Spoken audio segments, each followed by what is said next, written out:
teman-teman, berjumpa dengan aku Sofwanida Ilahi di channel Bingkai 1000 Menara dalam konten Bingkai Traveling.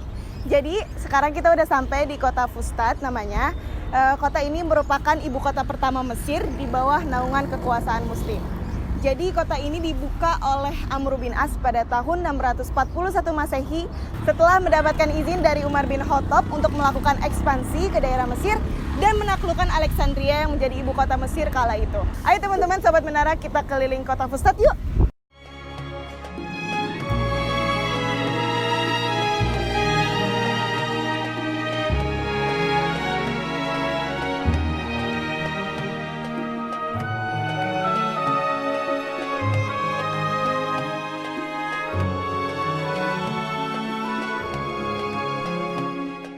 Daerah ini terletak di sebelah timur bantaran Sungai Nil.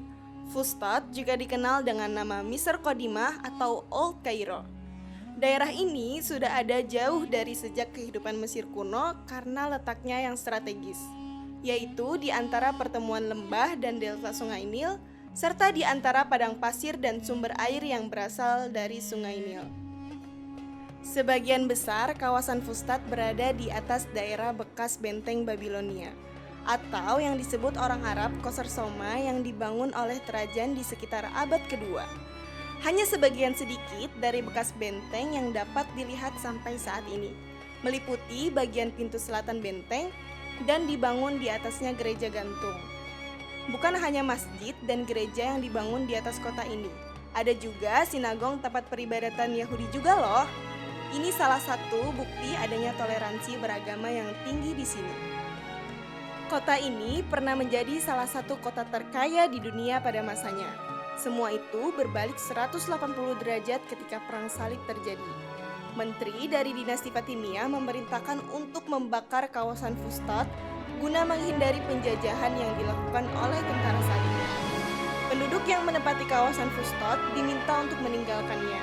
Api berkobar memakan habis semua yang ada di dalamnya selama 54 hari dan meninggalkan asap 3 hari setelahnya, yang mengakibatkan ikut terbakarnya warisan-warisan sejarah seperti sisa-sisa benteng Babilonia. Bahkan Masjid Amr bin As juga mengalami kerusakan akibat pembakaran ini. Ada beberapa hal menarik yang perlu diulas tentang daerah ini. Jadi daerah Fustat merupakan kompleks tempat berkumpulnya 3 agama samawi, yaitu Islam, Kristen, dan Yahudi. Meskipun Kristen dan Yahudi sekarang bukan merupakan Kristen Yahudi pada zaman dahulu yang masih memegang ajaran ilahi dari Sang Maha Kuasa. Mesir dulunya bukan negara Islam, mayoritas penduduknya berkeyakinan Kristen Koptik di bawah kekuasaan Bizantium dengan ibu kotanya Alexandria pada kala itu. Sedangkan Islam sendiri baru tersebar sekitar abad ke-6 atau ke-7 sampai di Mesir. Dan yang terakhir, bangsa Yahudi yang ada di Mesir merupakan Yahudi pertama, berbeda jauh dengan bangsa Yahudi yang ada di Israel dari keturunan Nabi Yakub alaihi salam. Ketiga agama tersebut hidup berdampingan secara harmonis. Ini dapat diindikasikan dengan melihat beberapa peninggalan-peninggalan bersejarah dan manuskrip yang terkesan religius dan historis yang berada di daerah Fustat. Seperti Masjid Amr bin As, masjid yang pertama kali didirikan di Afrika, Sinagog Ben Ezra yang menjadi tempat peribadatan orang Yahudi, dan ada beberapa gereja juga seperti gereja gantung, Margirgis, dan lain sebagainya. Salah satu peninggalan penting dari agama Islam yang ada di Fustat adalah Masjid Amr bin As yang mendapat julukan Taj Jawami, Masjid Fath, dan Masjid Atik. Masjid ini merupakan masjid keempat yang dibangun oleh Islam setelah di Madinah, Mekah, dan Kufah. Meskipun bentuk masjid saat ini bukan bentuk asli masjid yang pertama kali dibangun, namun masjid ini masih menjadi simbol dan mempunyai pengaruh besar bagi kehidupan umat muslim di Mesir setelah Amr bin As membuka daerah Fustat hingga sekarang. Masjid ini juga menjadi pusat kegiatan ilmu sebelum adanya Masjid Al-Azhar, di mana para penuntut ilmu belajar ilmu agama Islam dan bahasa Arab. Di antaranya ada Imam Syafi'i, Imam Lais, Sayyidah Nafisah, dan Ibnu Hajar al-Asqalani. Pada awalnya ukuran masjid hanya dengan luas sekitar 675 meter persegi dan mempunyai 6 pintu sampai pada tahun 53 Hijriah atau 672 Masehi. Namun, seiring berjalannya waktu, masjid ini mengalami beberapa kali renovasi dan perluasan. hingga ukuran masjid saat ini mencapai 13.200 meter persegi.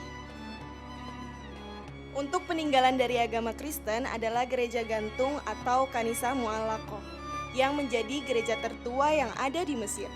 Dinamakan gereja gantung karena letaknya sendiri di atas benteng Babilonia, yaitu di antara dua menara di bagian pintu selatan benteng. Gereja ini tampak lebih tinggi sekitar 13 meter dari tanah dan terkesan lebih tinggi daripada bangunan yang lainnya. Sejarah mengatakan bahwa gereja ini dibangun sekitar akhir abad ketiga dan awal abad keempat. Banyak sekali aksen-aksen sejarah yang terlihat di dalam gereja ini. Bahkan ada yang berasal dari abad ke-8. Masih ada beberapa gereja lain yang ada di kawasan ini seperti gereja Margirgis dan gereja Abu Sharjah. Karena ada beberapa gereja-gereja yang dibangun di kawasan ini, Museum Koptik merupakan tempat untuk menyimpan peninggalan-peninggalan Kristen Koptik, serta menjadi tempat warisan budaya Kristen Koptik terbesar yang ada di Mesir. Museum ini ditemukan pada tahun 1910 oleh Markus Simaika. Beberapa koleksi peninggalan serta artefak dari bangsa Koptik tercatat dari abad ketiga hingga abad ke-10 masih tersimpan di sini. Bagian pintu museum ini tampak seperti bagian depan pintu Masjid Akmar. Ini menunjukkan bahwa orang Koptik mempunyai hubungan yang baik dengan konsep dan beberapa peraturan Muslim, terutama pada zaman dinasti Fatimiyah. Peninggalan historis agama Yahudi menjadikan lengkapnya 3 agama Samawi berkumpul di daerah Fustat. Sinagog Ben Ezra merupakan tempat peribadatan orang Yahudi tertua yang masih ada di Mesir hingga sekarang. Pada awal mulanya, bangunan ini bukan menjadi sinagog, melainkan gereja Kristen Ortodoks. Namun berubah menjadi sinagog ketika beberapa kelompok dari orang Yahudi dan pemimpinnya yang bernama Ibrahim Ben Ezra membeli tempat ini. Maka dari itu nama gereja ini dinisbatkan kepada Ben Ezra. Gereja ini merupakan tempat peribadatan Yahudi yang cukup penting dan bersejarah. Beberapa manuskrip dari terjemahan Taurat milik Yahudi tersimpan di sini. Selain itu ada juga 10 perintah Allah yang tertulis pada Perjanjian Lama.